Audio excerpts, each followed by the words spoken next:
This week on Siskel and Ebert, thief Martin Lawrence and victim Tim Robbins team up for a big heist in Nothing to Lose. Jackie Chan returns as a high-flying secret agent in Operation Condor. And Brendan Fraser stars as a modern-day Tarzan known as George of the Jungle.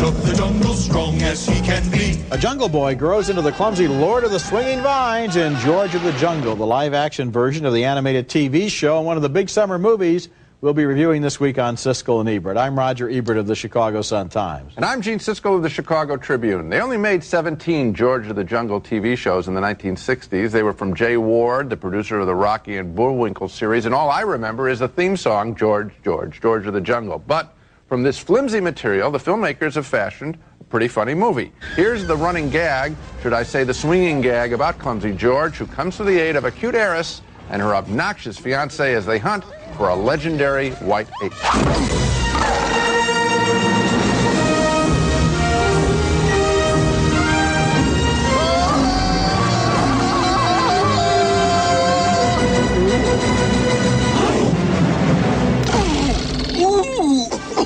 George is played by Brendan Fraser, who is perfectly cast for the role. Good-looking, buff, but convincing as a doofus. The heiress is played by Leslie Mann, and she's freaked when at George's lair, she finds he has a most intelligent ape as a butler. I mean, why wouldn't an ape read textbooks, and why wouldn't I find myself in a treehouse with room service and a Tarzan wannabe? One of the funniest gags in the film, George's pet dog, who has tusks.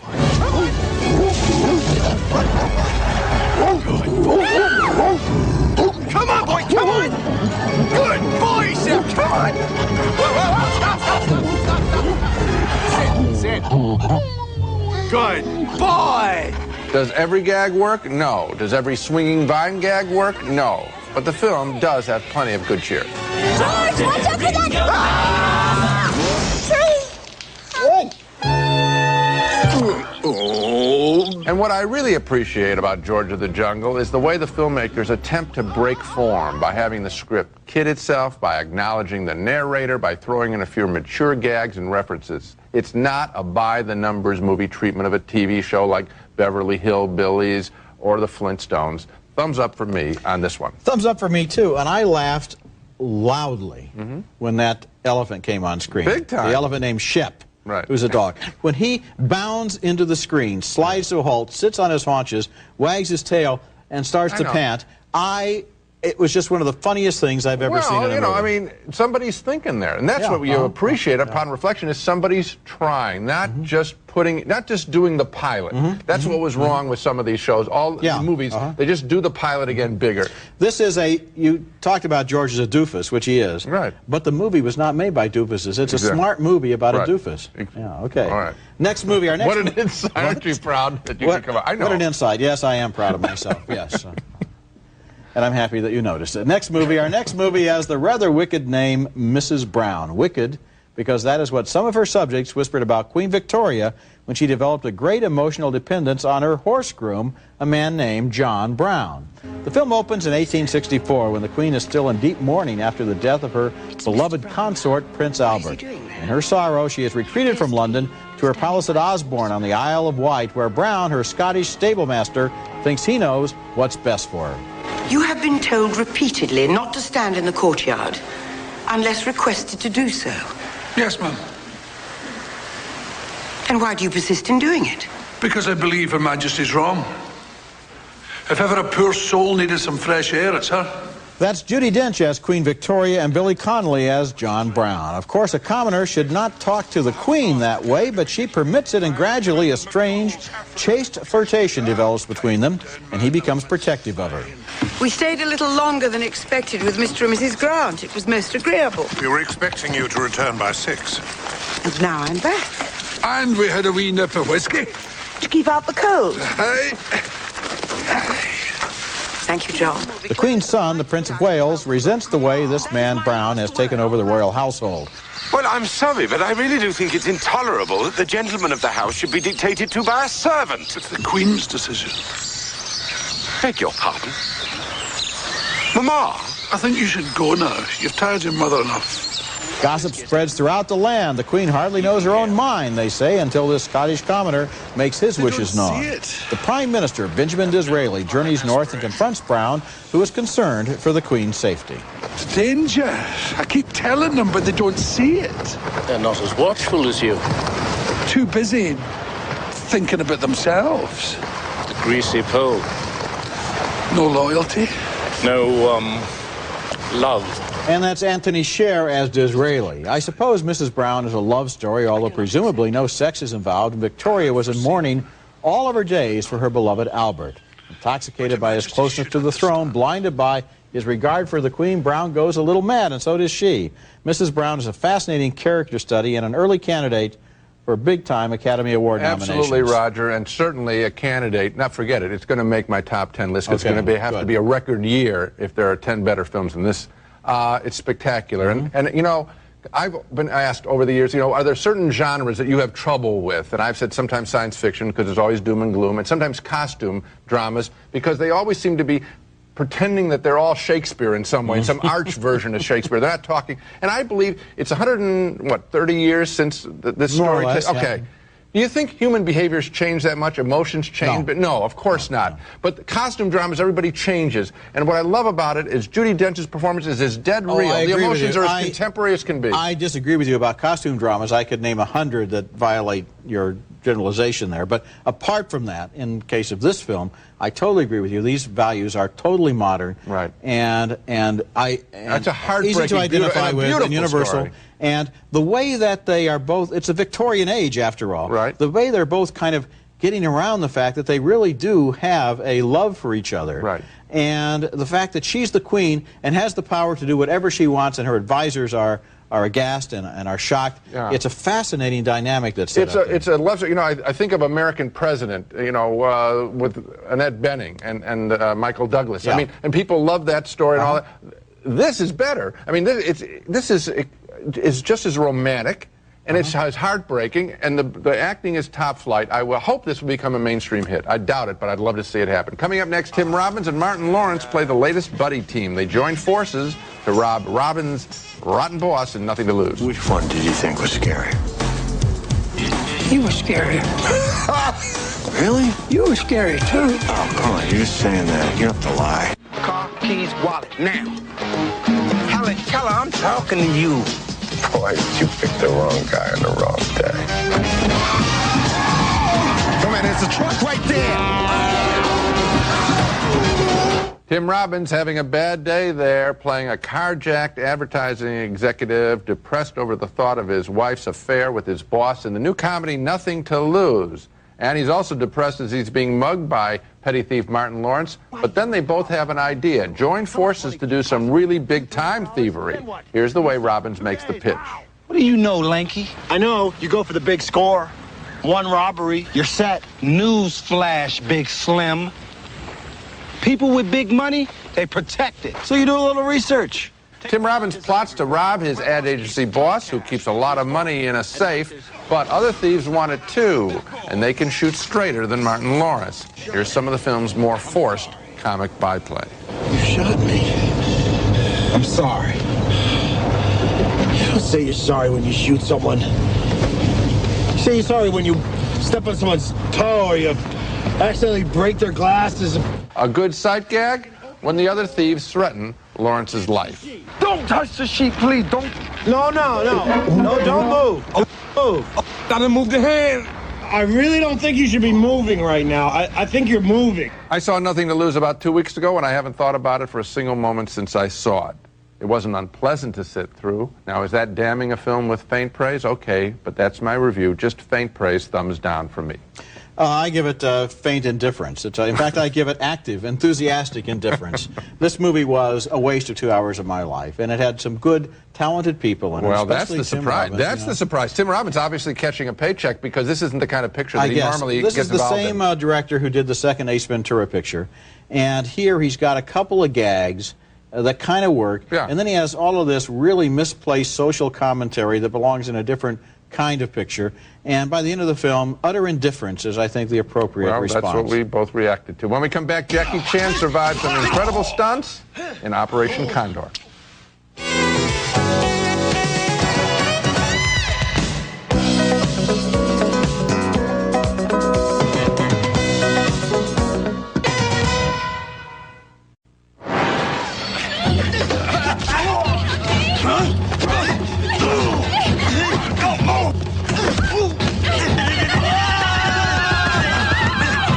Jackie Chan uses the elbows of his partner to battle a bad guy in Operation Condor, yet another example of the way he has combined action and broad comedy to become one of the world's most popular stars.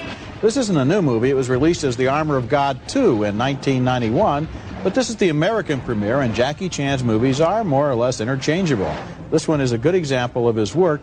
One thing we know going into the theater is that Jackie Chan does his own stunts, and that makes a scene like this one doubly interesting. It's not a stunt double. That's Jackie himself flying through the air.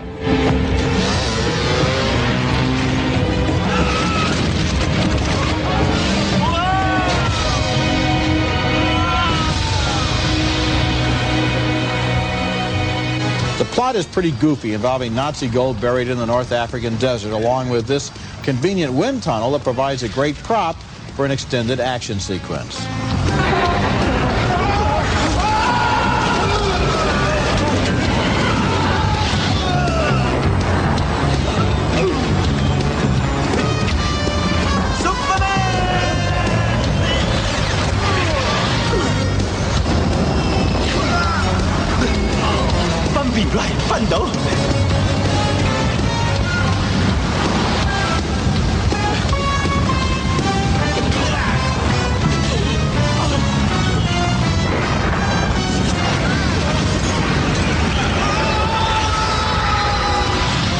Operation Condor contains about as little dialogue as is possible to use in a talking picture. The plot is paper thin, the characters are silly, and yet the movie works and is entertaining in the same way silent comedies are entertaining, because the central character is a strong comic character with great timing and coordination, and we like him. Jackie Chan may be an acquired taste, but I've acquired it. I've acquired it too. You've heard this story before when I asked George C. Scott, how do you decide the really good actors from the stars? And he said a joy of performing quality. I mean, Jackie Chan has it. You know, he's on there. I'm out to please you. I'll do anything. I'll risk my own life to make you laugh and enjoy yourself. And that's what happens in the picture. It's a lot of fun. Coming up next, the re-release of an important motion picture from the 1960s, Jean-Luc Godard's domestic drama Contempt, co-starring Brigitte Bardot.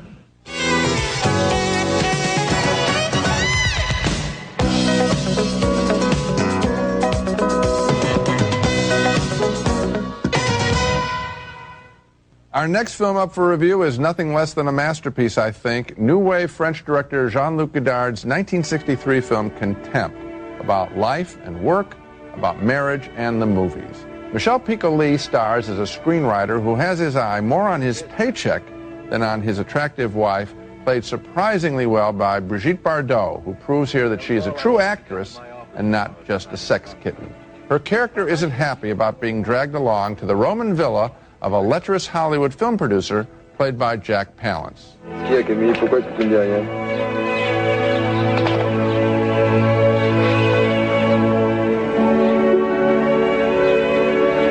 Back home, tension begins to flare between the writer and his wife. This is handled in a totally credible, measured way. Pourquoi tu pensais être pensif? Figure-toi que c'est parce que je pense à quelque chose. Ça t'étonne? Later, on location in Capri, the writer makes another decision that essentially sells out his wife to the producer. Paul, Mind if your wife comes along with me? Est-ce que ça vous ennuie que votre femme vienne avec nous? Non, pas du tout. Vas-y, Camille. That is a powerful moment. Contempt is also very wise about the world of filmmaking, featuring no less than the legendary director Fritz Lang as the director of the movie they're all working on. It's a version of The Odyssey, and Contempt makes very clear that you don't have to be a Greek legend to go on an epic journey. Each one of us does so with our everyday lives. Let me put it directly. Godard's Contempt, in this newly restored version, which I saw for the first time in my life, is one of the great films I have ever seen. I really thought it was terrific. I can't rate it that highly, Wow. Gene. I feel that, as so often in the case of Godard, whose work I have always found to be very interesting and intriguing, he objectifies and pushes us out and makes us see the surface and keeps telling us it's a movie and adds particular camera movements and other devices in order to prevent the emotions from being realized and being expressed fully. Roger, you heard me. No, I heard you, and I can't explain it. My deepest emotions. I think it's all there. I don't think. And by the way, I think that the intellectual charge against Godard, if that's what you're making, can be valid in some of his films, but not in this one. I think this is probably the most human of Godard films, which is why it stood out so much for me. I'm glad you liked it so much. I think it's a good film too, but I would certainly not categorize it as one of the greatest films of all time by any means. I feel one of the things that one of the problems is Fritz Lang is an icon. It's wonderful to have Fritz Lang in the movie, but as a performer, he is rather disappointing, and Jack Palance, as a matter of fact, sticks out like a sore thumb. The original casting would have been Kim Novak, Frank Sinatra. That might have been interesting. I'll tell you that Palance, for me, was dead on. I didn't find him sticking out at all. And Lang has some wonderful things about, you've always got to shoot the movie. There's a great moment there, and I think he delivers that line very well. When we come back, my video pick of the week, Kenneth Branagh's stunning version of Hamlet. Murder most foul. Hey, Nestle Raisinets. At the movies or at home, Raisinets. When Kenneth Branagh's magnificent version of Hamlet was released late last year, the good news was that it was a full-length, uncut, complete version of Shakespeare's play. And the bad news for some moviegoers was that they had to sit there for all 4 hours of it. I found it exciting and absorbing, but I know some moviegoers are simply too restless for a 4-hour movie, and so the video version of Hamlet, which is being released this week, will give them a chance to hit the pause button every now and then, just as the original viewers of Shakespeare's play at the Globe Theatre could take a break between acts. Branagh starred as the troubled Prince of Denmark in a drama staged on a magnificent set, including a throne room lined with mirrors, allowing Hamlet to literally ask himself one of the most famous questions in literature. To be or not to be? That is the question. Whether 'tis nobler in the mind to suffer the slings and arrows of outrageous fortune, or to take arms against a sea of troubles and by opposing end them. This is one of the greatest of all Shakespeare films, and it's my video pick of the week. I liked it too. And now a special program note. 3 weeks ago, Roger and I reviewed a movie called The Last Time I Committed Suicide, about Beat Generation icon Neal Cassady, who inspired such writers as Jack Kerouac, Ken Kesey, and poet Lawrence Ferlinghetti. Time is now, and now is all we have. Well, I liked the film, but Roger said he found it to be a major bore, and our conversation ended with this impromptu challenge. Jack Kerouac, and I'm sure Ferlinghetti, who is alive and maybe watching this show, would probably laugh at this movie. We'll find out. I will try and contact Lawrence Ferlinghetti and ask if he laughed at the movie. Well, I guess we can count Mr. Ferlinghetti as a viewer because he saw the movie and our program and wrote us this response, agreeing with Roger's negative vote, saying, in part, and I quote, "It's hard to decide who's committing suicide in this film, perhaps the director." He goes on to say that the actors playing Cassady and a pal are too clean-cut and seem to be from the wrong class. In real life, he says, Cassady was the son of a Skid Row working stiff, and that the film, and again I quote Mr. Ferlinghetti, is a ludicrous comment on the whole heterosexual part of the Beat Generation. And it's signed, Love and Kisses, Lawrence Ferlinghetti. Well, first of all, it's great to hear from you, Mr. Ferlinghetti, and don't worry. Roger's been wrong about movies before, and he's now in very distinguished company. I can't claim to know the truth of Neal Cassady as you do, but as a movie, I found the specific portrait of Cassady as a man who couldn't commit to a woman as quite provocative. The hard-drinking, hard-writing life and that kind of behavior are not exactly strangers in history. I enjoyed the lead performances by Thomas Jane and Keanu Reeves. I enjoyed The Last Time I Committed Suicide and also your letter. Well, Mr. Ferlinghetti, I'd like you to forget everything that Gene just said. All he did was just recycle his original erroneous review. And you and I, especially you who knew Neil Cassidy, and I who know him through the character Dean Moriarty in On the Road, the wonderful book by Jack Kerouac, will treasure that memory and not allow it to be tarnished by this latter-day, weak recycling. Now let's take another look at the movies we reviewed this week. 2 affectionate thumbs up for the goofy George of the Jungle with Brendan Fraser as a likable ape man. 2 very enthusiastic thumbs up for Mrs. Brown with strong performances by Judi Dench and Billy Connolly. 2 thumbs down, though, for Nothing to Lose, which has its moments, but not nearly enough of them. 2 thumbs up for Jackie Chan's combination of stunts and broad comedy in Operation Condor. And 2 thumbs up for Jean-Luc Godard's Contempt. Gene thinks it's one of the best films ever made. You can check our votes and hear our reviews of recent movies at our website. The address is www.siskel-ebert.com. That's it for this week. Next week we'll be back with reviews of more new movies, including Harrison Ford in Air Force One. That's next week. And until then, the balcony is closed.